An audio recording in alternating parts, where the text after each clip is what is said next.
ಶ್ರೀ ಗುರು ರಾಘವೇಂದ್ರಾಯ ನಮಃ. ಎಲ್ಲರಿಗೂ ನನ್ನ ನಮಸ್ಕಾರಗಳನ್ನ ತಿಳಿಸ್ತಾ, ಅಕ್ಷಯ ತೃತೀಯ ದಿನ ಯಾವ ಒಂದು ಸೇವೆನ ರಾಘವೇಂದ್ರ ಸ್ವಾಮಿಯವರಿಗೆ ಮಾಡಿದ್ರೆ ವಿಶೇಷವಾದಂತಹ ಅನುಗ್ರಹ ಆಶೀರ್ವಾದನ ರಾಯರಿಂದ ಪಡ್ಕೋಬಹುದು ಅನ್ನೋದನ್ನ ಈ ವಿಡಿಯೋ ಮುಖಾಂತರ ತಿಳಿಸ್ಕೊಡ್ತೀನಿ. ಇಲ್ಲಿ ಕಾಣಿಸ್ತಿರುವಂತಹ ಫೋಟೋ ರಾಘವೇಂದ್ರ ಸ್ವಾಮಿಯವ್ರದ್ದು, ನಂಜನಗೂಡಲ್ಲಿರುವಂತಹ ರಾಯರ ಮಠದ್ದು. ನಿನ್ನೆ ಕೂಡ ನಾನು ರಾಘವೇಂದ್ರ ಸ್ವಾಮಿಯವರ ದರ್ಶನನ ಮಾಡೋದಕ್ಕೆ ಹೋಗಿದ್ದೆ. ಮೌನವ್ರತದ ಕೊನೆ ವಾರ ಆಗಿತ್ತು. ಜೊತೆಗೆ ನಾನು ಮೊನ್ನೆ ಅಷ್ಟೇ ರಾಘವೇಂದ್ರ ಸ್ವಾಮಿಯವರ ಮಠಕ್ಕೆ ಹೋದಾಗ ನಂಜನಗೂಡ್ಗೆ ರಾಯರ ದರ್ಶನನ ಮಾಡಿ ಮನ್ಸಿಗೆ ತುಂಬಾ ಅಂದ್ರೆ ತುಂಬಾ ಖುಷಿ ಆಯ್ತು. ಆದ್ರೆ ಸಮಾಧಾನ ಅನ್ನೋದು ನನಗೆ ಆಗ್ಲಿಲ್ಲ, ಮತ್ತೆ ತೃಪ್ತಿ ಅಂತ ಏನ್ ಹೇಳ್ತಾರೆ ಅದು ಆಗ್ಲಿಲ್ಲ. ಎಷ್ಟು ಬಾರಿ ನೋಡಿದ್ರು ರಾಘವೇಂದ್ರ ಸ್ವಾಮಿ ಅವ್ರನ್ನ ಮತ್ತೆ ಮತ್ತೆ ನೋಡ್ಬೇಕು ಅಂತ ಅನ್ನಿಸ್ತಿತ್ತು. ಅವತ್ತೇ ವಾಪಸ್ ಬರ್ಬೇಕಾದ್ರೆ ನನಗೆ ಮತ್ತೆ ನೋಡ್ಬೇಕು ಅಂತ ಅನ್ನಿಸ್ತಿತ್ತು. ಸೊ ಅವತ್ತೇ ನಾನು ಡಿಸೈಡ್ ಕೂಡ ಮಾಡ್ಕೊಂಡೆ, ಇನ್ನೊಂದು ದಿನ ನಾನು ಮತ್ತೆ ರಾಘವೇಂದ್ರ ಸ್ವಾಮಿ ಅವ್ರನ್ನ ಹೋಗಿ ನೋಡ್ಕೊಂಡು ಬರೋಣ ಅಂತ. ಜೊತೆಗೆ ನಂಜುಂಡೇಶ್ವರ ಸ್ವಾಮಿ ದೇವಸ್ಥಾನದಲ್ಲೂ ಸಿಕ್ಕಾಬಟ್ಟೆ ರಶ್ ಇತ್ತು. ಒಂದು ಸೆಕೆಂಡ್ ಕೂಡ ನಾವು ದೇವ್ರ ಮುಂದೆ ನಿಂತು ಕೈ ಮುಗಿಯೋದಿಕ್ಕೆ ಬಿಡ್ಲಿಲ್ಲ ಮೊನ್ನೆ ಹೋದಾಗ. ಆ ಕಾರಣಕ್ಕೆ ನಾನು ಏನ್ ನಿರ್ಧಾರ ಮಾಡಿದೆ ಅಂತ ಅಂದ್ರೆ, ನಿನ್ನೆ ಗುರುವಾರ ಇದೆ, ಮೌನ ವ್ರತಾಚರಣೆಯ ಕೊನೆಯ ದಿನ ಅಂದ್ರೆ ಕೊನೆಯ ವಾರ. ಸೊ ಹೋಗ್ಬಿಟ್ಟು ರಾಘವೇಂದ್ರ ಸ್ವಾಮಿಯವರ ದರ್ಶನನ ಮಾಡೋಣ, ಮತ್ತೆ ನೋಡ್ಬೇಕು ಅಂತ ನನಗಂತೂ ನಂಜನಗೂಡಿಂದ ಮೊದಲನೇ ಸಲ ಹೋಗಿ ಬಂದಾಗ್ಲಿಂದ ಅನ್ನಿಸ್ತಾನೆ ಇತ್ತು.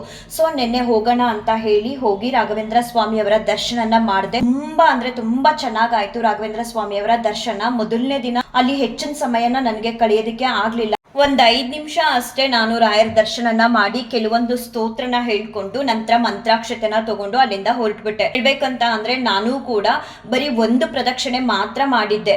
ಮತ್ತೆ ಮನ್ಸು ರಾಯರ್ನ ನೋಡೋದಕ್ಕೆ ಹೋಗ್ಬೇಕು ಅಂತ ಅನ್ನಿಸ್ತಾನೆ ಇತ್ತು. ನಿನ್ನೆ ರಾಘವೇಂದ್ರ ಸ್ವಾಮಿಯವರ ದಯೆಯಿಂದ ಮತ್ತೆ ಹೋಗಿ ರಾಯರ ದರ್ಶನನ ಮಾಡಿ ತುಂಬಾ ಸಮಯ ರಾಯರ ಮುಂದೆನೆ ಕೂತಿದ್ದೆ. ಅಕ್ಷರ ಮಾಲಿಕಾ ಸ್ತೋತ್ರನ ಹೇಳ್ಕೊಂಡೆ, ಗುರುಸ್ತೋತ್ರನ ಹೇಳ್ಕೊಂಡೆ, ಹನುಮಾನ್ ಚಾಲೀಸ್ನ ಹೇಳ್ಕೊಂಡೆ. ನನಗೆ ತೃಪ್ತಿ ಸಮಾಧಾನ ಅನ್ನೋ ಅಷ್ಟು ರಾಘವೇಂದ್ರ ಸ್ವಾಮಿಯವರ ದರ್ಶನನ ಮಾಡಿದೆ. ಸಿಕ್ಕಾಬಟ್ಟೆ ಮನ್ಸಿಗೆ ಸಮಾಧಾನ ಕೂಡ ಆಯ್ತು, ಹಾಗೆ ಖುಷಿ ಕೂಡ ಆಯ್ತು. ಮೊದಲನೇ ದಿನ ಖುಷಿ ಆಗಿತ್ತು, ಸಮಾಧಾನ ಆಗಿರ್ಲಿಲ್ಲ. ಆದ್ರೆ ನಿನ್ನೆ ರಾಯರ ದರ್ಶನದಿಂದ ಸಮಾಧಾನ, ತೃಪ್ತಿ, ಖುಷಿ ಎಲ್ಲವೂ ಕೂಡ ಆಯ್ತು. ಸಿಕ್ಕಾಬಟ್ಟೆ ಮುದ್ದಾಗಿ ಕಾಣಿಸ್ತಿದ್ರು ರಾಘವೇಂದ್ರ ಸ್ವಾಮಿಯವರು.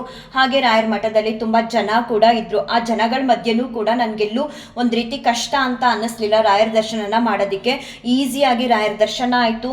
ಅದಲ್ಲದೆ ತುಂಬಾ ಸಮಯ ಅವ್ರ ಮುಂದೆ ಕೂತಿದ್ದೆ. 6-7 ಬಾರಿ ರಾಯರ ಮುಂದೆ ಹೋಗೋದು, ರಾಯರ ದರ್ಶನನ ಮಾಡೋದು, ಮತ್ತೆ ಬಂದು ಕೂತ್ಕೊಳ್ಳೋದು, ಅಷ್ಟು ರಾಯರ್ನ ಕಣ್ತುಂಬಾ ನೋಡ್ಕೊಂಡೆ. ನಿನ್ನೆ ಅಂತೂ PU ಕಾಲೇಜ್ ಮಕ್ಳದ್ದು ರಿಸಲ್ಟ್ ಇದ್ದಿದ್ರಿಂದ ಸಿಕ್ಕಾಬಟ್ಟೆ ಸ್ಟೂಡೆಂಟ್ಸ್ಗಳೇ ಇದ್ರು ರಾಯರ ಮಠದಲ್ಲಿ. ಆದ್ರೆ ತುಂಬಾ ಚೆನ್ನಾಗಿ ರಾಘವೇಂದ್ರ ಸ್ವಾಮಿಯವರ ಹಾಗೆ ವಾಯುದೇವರ ದರ್ಶನ ಆಯ್ತು. ನಿಮ್ಮೆಲ್ಲರಿಗೂ ಕೂಡ ರಾಘವೇಂದ್ರ ಸ್ವಾಮಿಯವರು ಒಳ್ಳೇದ್ ಮಾಡ್ಲಿ. ರಾಯರ ದರ್ಶನನ ನೀವು ಕೂಡ ಮಾಡಿ. ಇನ್ನು ಅಕ್ಷಯ ತೃತೀಯ ದಿನ ಏಪ್ರಿಲ್ 19ನೇ ತಾರೀಕು ಭಾನುವಾರ 10:30 ಮೇಲೆ ಶುರುವಾಗುತ್ತೆ. ಸೋಮವಾರ ಬೆಳಗಿನವರೆಗೂ ಇರುತ್ತೆ. ನಾವು ಗುರು ರಾಘವೇಂದ್ರ ಸ್ವಾಮಿಯವರ ವಿಶೇಷವಾದ ಅನುಗ್ರಹ ಆಶೀರ್ವಾದನ ಪಡ್ಕೊಳ್ಳೋದಿಕ್ಕೆ ಆ ದಿನ ಗಂಧ ಲೇಪನ ಸೇವೆನ ಮಾಡಿದ್ರೆ ತುಂಬಾ ಒಳ್ಳೆಯದು. ಮನೆಗಳಲ್ಲೂ ಕೂಡ ಮಾಡ್ಬೋದು, ರಾಯರ ಮಠಗಳಲ್ಲೂ ಕೂಡ ಆ ದಿನ ಮಾಡ್ತಾರೆ. ಸೊ ನೀವುಗಳು ಯಾರಾದ್ರೂ ಗಂಧ ಲೇಪನ ಸೇವೆನ ನಾವು ಮಾಡಿಸ್ಬೇಕು ರಾಘವೇಂದ್ರ ಸ್ವಾಮಿಯವ್ರಿಗೆ ಮಠದಲ್ಲಿ ಅಂತ ಅಂದ್ರೆ ಇವಾಗಲೇ ನೀವು ಮಂತ್ರಾಲಯ ವೆಬ್ಸೈಟ್ ಅಲ್ಲೂ ಕೂಡ ಆ ಸೇವೆನ ಮಾಡಿಸ್ಬೋದು. ಇಲ್ಲ ಅಂತ ಅಂದ್ರೆ ನಿಮ್ಮೂರಲ್ಲಿ ಇರುವಂತಹ ರಾಘವೇಂದ್ರ ಸ್ವಾಮಿಯವರ ಮಠಗಳಲ್ಲೂ ಕೂಡ ಗಂಧ ಲೇಪನ ಸೇವೆನ ಮಾಡ್ತಾರೆ. ಅಲ್ಲೂ ಕೂಡ ಹೋಗಿ ನೀವು ಸೇವೆಗೆ ದುಡ್ಡು ಕೊಟ್ಟು ಬರ್ಬೋದು. ಜೊತೆಗೆ ಮನೇಲಿ ರಾಘವೇಂದ್ರ ಸ್ವಾಮಿಯವರ ಮೂರ್ತಿ ಅಥವಾ ವಿಗ್ರಹ ಈ ರೀತಿ ಏನ್ ಇಟ್ಕೊಂಡಿದ್ದೀರಾ ಅದಕ್ಕೆ ನೀವೇ ಸ್ವತಃ ನಿಮ್ ಕೈಯಿಂದ ರಾಘವೇಂದ್ರ ಸ್ವಾಮಿಯವರಿಗೆ ಗಂಧ ಲೇಪನ ಸೇವೆನ ಮಾಡ್ಬೋದು. 2 ತುಪ್ಪದ ದೀಪನ ಹಚ್ಚಿ ರಾಘವೇಂದ್ರ ಸ್ವಾಮಿಯವರಿಗೆ ಮುಂಚೆನೆ ಒಂದು ಬೌಲಲ್ಲಿ ಗಂಧನ ಕಲಸಿಟ್ಕೊಂಡು ಗಂಧ ಲೇಪನ ಸೇವೆನ ಮಾಡಿ, ಒಂದು ದಳ ತುಳಸಿ ಇಲ್ಲ ಒಂದು ಹೂನ ಇಟ್ಟು ಆರತಿನ ಮಾಡಿ ತುಂಬಾನೇ ಒಳ್ಳೆಯದು. ಅಕಸ್ಮಾತ್ ವಿಗ್ರಹ ಮೂರ್ತಿ ಯಾವುದೂ ಇಲ್ಲ ಮನೇಲಿ, ರಾಘವೇಂದ್ರ ಸ್ವಾಮಿಯವರ ಫೋಟೋ ಇದೆ ಅಂದ್ರೆ ಆ ದಿನ ಅಂದ್ರೆ ಅಕ್ಷಯ ತೃತೀಯ ದಿನ ಆಲ್ರೆಡಿ ಭಾನುವಾರ 10:30 ಮೇಲೆ ಅಕ್ಷಯ ತೃತೀಯ ದಿನ ಶುರುವಾಗೋದ್ರಿಂದ ನಮಗೆ ಸಾಮಾನ್ಯವಾಗಿ ನಾನಂತೂ ಬ್ರಾಹ್ಮಿ ಮುಹೂರ್ತದ ಸಮಯದಲ್ಲೇ ಪ್ರತಿದಿನ ರಾಘವೇಂದ್ರ ಸ್ವಾಮಿಯವರಿಗೆ ಸೇವೆ ಮಾಡಿರ್ತೀನಿ. ಸೊ ನನಗೆ ಭಾನುವಾರ ಸಿಗಲ್ಲ. ಇನ್ನೇನಿದ್ರು ಸೋಮವಾರ ಬೆಳಗ್ಗೆ ಮನೇಲಿ ಮಾಡ್ತೀನಿ. ನಿಮಗೆ ಅನುಕೂಲಕ್ಕೆ ತಕ್ಕ ಹಾಗೆ ಭಾನುವಾರ ಸಂಜೆ ಮಾಡ್ಬೋದು, ಭಾನುವಾರ ಮಾಡ್ಬೋದು 10:30 ಮೇಲೆ, ಇಲ್ಲ ಸೋಮವಾರ ಬೆಳಗಿನ ಜಾವ ಬ್ರಾಹ್ಮಿ ಮುಹೂರ್ತದ ಸಮಯದಲ್ಲಿ ಕೂಡ ಗಂಧ ಲೇಪನ ಸೇವೆನ ಮಾಡಬಹುದು. ಮನೇಲಿ ಬರೀ ಫೋಟೋ ಮಾತ್ರ ಇದೆ, ಮೂರ್ತಿ ಆಗ್ಲಿ ವಿಗ್ರಹದ ರೂಪದಲ್ಲಾಗ್ಲಿ ನಮ್ಮ ಮನೆಗಳಲ್ಲಿ ರಾಯರು ಇಲ್ಲ ಅಂತ ಅನ್ನೋರು ಕೂಡ ಅಕ್ಷಯ ತೃತೀಯ ದಿನ ನಿಮ್ಮ ಮನೆಗಳಲ್ಲಿ ಗಂಧ ಲೇಪನ ಸೇವೆನ ಮಾಡ್ಬೋದು. ಹೇಗೆ ಅಂತ ಅಂದರೆ, ಇರುವಂತಹ ಫೋಟೋನ ನೀಟಾಗಿ ಒರೆಸಿಟ್ಕೊಂಡು ಗಂಧನ ಕಲಸಿ ಕೈಯಲ್ಲಿ ರಾಘವೇಂದ್ರ ಸ್ವಾಮಿಯವರ ಕೈಗಳಿಗೆ, ಭುಜಕ್ಕೆ, ಪಾದಕ್ಕೆ ಮತ್ತು ಹಣೆಗೆ ಎಲ್ಲ ಕಡೆ ನೀವು ಗಂಧನ ಹಚ್ಬೋದು. ಈ ರೀತಿ ಮಾಡಿದ್ರೂ ಕೂಡ ಗಂಧ ಲೇಪನ ಸೇವೆನ ಮಾಡಿದ ಅರ್ಥ ಸಿಗುತ್ತೆ, ಮಾಡಿದ ಹಾಗೆ ಕೂಡ ಆಗುತ್ತೆ. ರಾಯರ ವಿಶೇಷವಾದ ಅನುಗ್ರಹ, ಆಶೀರ್ವಾದನ ನೀವುಗಳು ಪಡ್ಕೋಬಹುದು.